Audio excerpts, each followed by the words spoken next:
This is James Holder for IFL TV in association with Macklin's Gym Marbella. I'm in the High Performance Building in the National Stadium in Dublin. With me, I've got former Olympic gold medalist Michael Carruth. How are you, sir? I'm good, thank you. How are you? I'm very well. Did you think all those years ago that you'd be sort of driving a programme in the National Stadium when you won your gold medal in, '92 in Barcelona? Yeah, well, 23 years ago. I suppose, well, I've always been a part of boxing. I turned professional after my Olympic success, and then I came straight back from professional back into coaching in my own boxing club in Drimnagh. So I've never really taken any kind of serious break away from boxing. I suppose you can't, it's in your blood. Mm-hmm. So, with that again, this position came up around 5-6 years ago. It's a development position, and what we do is we work with kids who normally wouldn't look at boxing. Kids who were, mainly from deprived areas of Dublin as well, most needed as well. And basically what we do with them, we introduce boxing to their life. That doesn't mean they have to come into boxing, but to be part of this program, which goes on twice a year. We do it from September to December, a 13-week program, and then we do the same again from January to May. We've counted, Easter breaks and midterm breaks and things like that the kids are off school. So the bottom line is to do an 8-week program. So you get them from the schools? It's the program with the schools? We work the school for 4 weeks. We go to their schools. Most schools will have an assembly hall, and we do a thing called the Start Box Bronze program. It's a non-contact version of boxing. It's a fun introduction way to get them involved. It's more about participation as well the first 8 weeks, because with the first 8 weeks it's not as full on as maybe you've seen there earlier on. So you do the 4 weeks bronze, you do the 4 weeks silver. Silver gets a little bit tougher, and with that, so they're doing more skill sparring and combat sparring as well. And again, they're doing more work like punching bags, pad work, skipping, core training. We had a good group there today. So with that, then the next group come on to the gold program, which is this one today. And again, we introduce skill sparring against them again. It's a little bit tougher and rougher again. They have to wear head guards, they have to wear gum shields, protectors, and everything like that. But they're well skilled and well matched with one another. They get a medical examination at the start of it and end of it as well, that they're good to go. And then they do an exhibition fight in the National Stadium on the 13th week. So at the end of the sort of programme, if you like, they then get a chance to test their skills or show what they've learned to fight in the National Stadium. Now, that's a massive deal for some of these kids. That absolutely, yeah. So 20 years from now, as we spoke about, they'll get to look back. They actually fought in the National Stadium. Yeah, absolutely. I'm one of the biggest GAA supporters in the world, and I never got to play GAA football or hurling in Croke Park. So it'd be that same equivalent to kids who are in GAA. If it's RFU or soccer guys, it's the Aviva, or it's Wembley or wherever it is. Yeah. In Ireland, it's obviously, if you want to do boxing, it's obviously the home of boxing, which is the South Circular Road, the National Stadium. So these kids now, in about 4 weeks' time, will actually compete over here in the stadium in all grades and on all sizes and ages and weights and everything like that. And they bring their parents, they bring their grandparents, they bring their schoolmates, and it's such a huge atmosphere. It's unbelievable. And they get to train here. Look at the high performance unit. They only just missed Katie Taylor. Like the primary schools were here yesterday, and they only missed Katie by about 2 minutes. So I guarantee they're all going to be early next week. Poor Katie. So and that's it. So we don't get them to use this part of it here. It's mainly skill sparring, pad work, skipping and drills like that. So, and if they want to go further in boxing, obviously they'll talk to each and every one of us. There's 5 of us who do the development program. We'll tell them what boxing clubs to go to in their areas.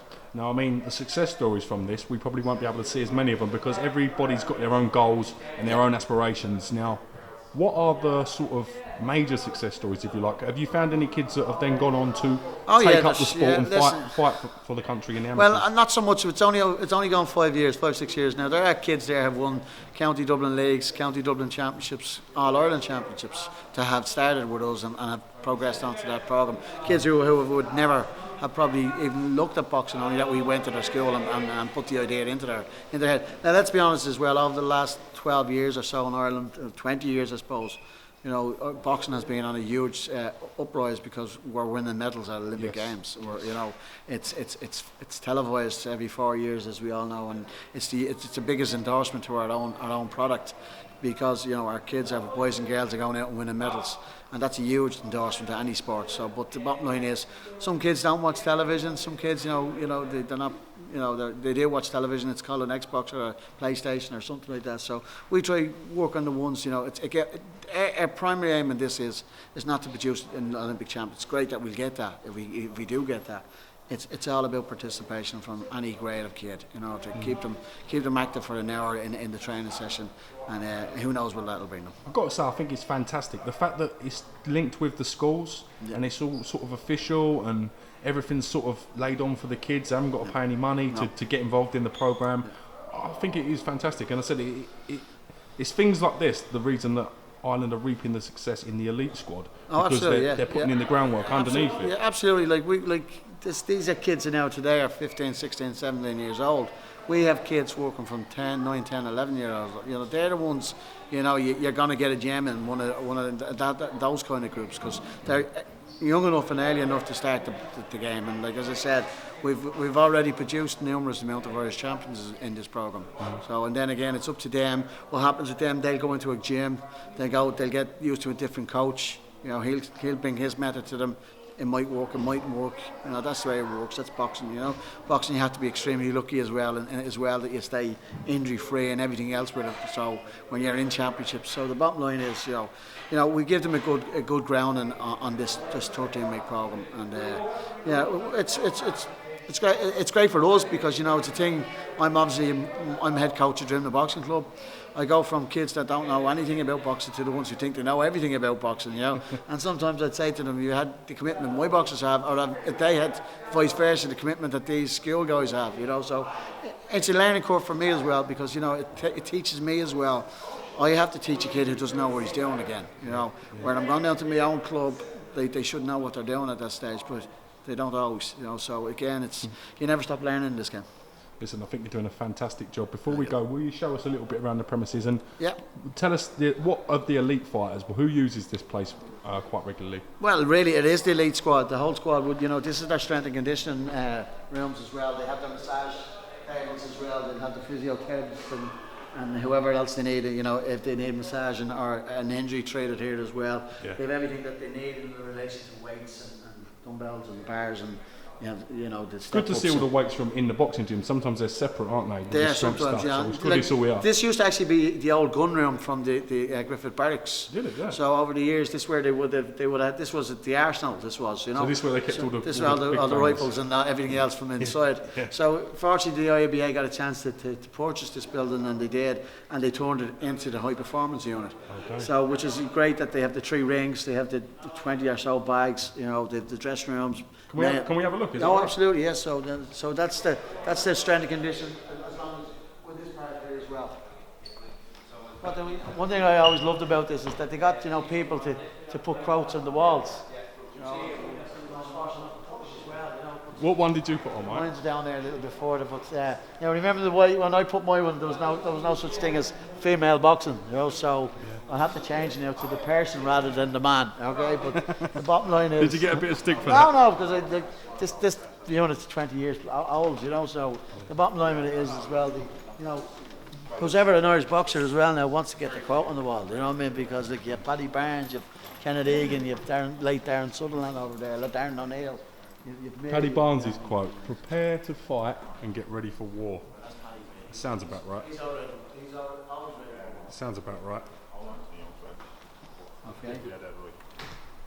So again, you have the rings. Okay, you have all the punch bags. How you doing, lads? Paul just came out.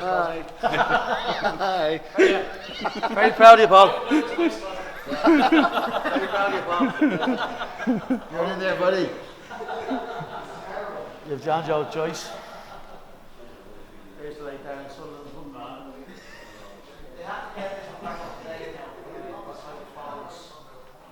They have to get this one back up to date because they haven't. I don't think they have all the medal winners, you know. So it's got bigger and bigger, particularly that Olympic one there, you know. So and world and European. So they have to really start getting the chalk back out and doing the whole 9 years.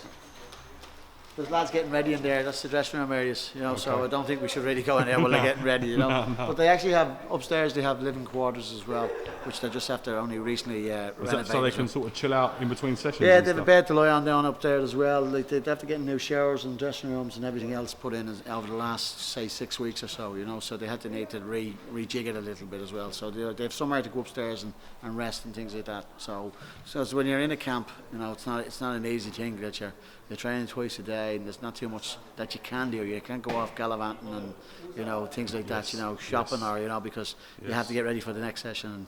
And when they finish their training here, they've had their shower, they'll all check their weights, which is here, and then they go over straight away, 5-second walk over to the canteen, and they'll get fed, which is huge thing now as well, that you know, this is what we know through sports science now, that so all the nutrition's taken care of in-house, everything's done here, you know.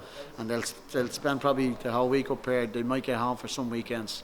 The junior squad are training now at the moment, so they're getting ready for the championship, I think in Poland, and I think it is, so they're going to be here for the next couple of weeks getting ready, and then they'll probably get home the weekends, maybe Sunday, back down again Monday, and they go again. And that's what it is, it's commitment. Jamie Conlon's in action on the MGM Marbella card on Saturday. That's right, yeah. His brother Mick is obviously the poster boy. Michael Conlon's obviously the poster boy for Irish boxing and probably amateur boxing in general at the moment. Totally, yeah, absolutely, yeah. Well, world champion, you know, so he's...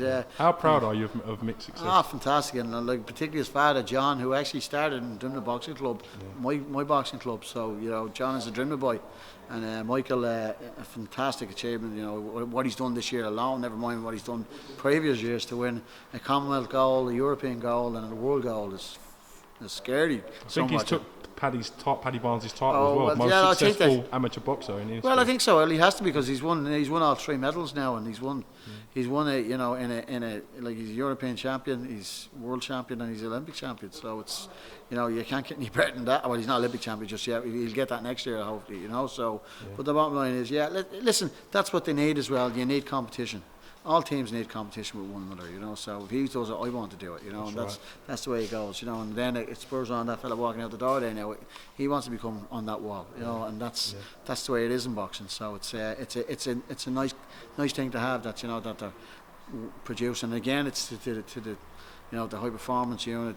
Billy Walsh is gone now, and we wish him all the best of luck. So Zor's taken over as interim coach. Is Zor officially taken over? Yeah, now? He's taken over. So, you know, it's all systems go again. Katie Taylor was down here training the other day, and yesterday so was Darren O'Neill and some of the other high performance guys as well now, because they're getting their senior championships is on in 2 weeks. Yes. And then winners from that will then get selected to go to the last 2 qualifiers, the ones who have not qualified. Obviously the ones who have qualified, the ones who have qualified, they're qualified. They just have to keep active now and injury free till August. And so it's all systems go for 2012. You mentioned the name of the board, and people wanted to get their name on there. Interestingly enough, right at the top of it, gold, there's you.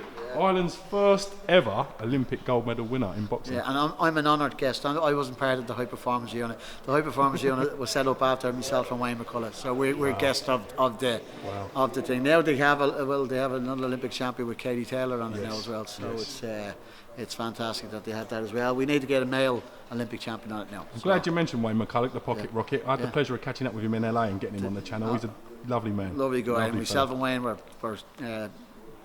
we went to 2 Olympic games together. Was Wayne your pal then back then? And you and him sort of close? We were in the Seoul Olympics together, the 2 of us, and that didn't go right for the pair of us. And then we were the only 2 surviving members of the Seoul team to go to Barcelona '92. Which really stood to the 2 of us, you know. And that's what sometimes we send our boxers over a little bit too early to Olympic games. But you can't help it if they qualify, you know, and that's the way it works. So, you may not never get another chance to go soon again. enough as well. So, but the bottom line is, you know, it was amazing that the 2 guys from the previous one were the 2 that stood up to and brought home the medals that time. And so we're honoured members on the high performance as well. So. Listen, I've got to say, you're a genuinely nice man. Thank you for talking to IFL TV, and I think you're doing a cracking job. Thank you. As I said, sometimes these things don't get noticed, so thank you for talking to IFL TV, and we'll catch you again real soon.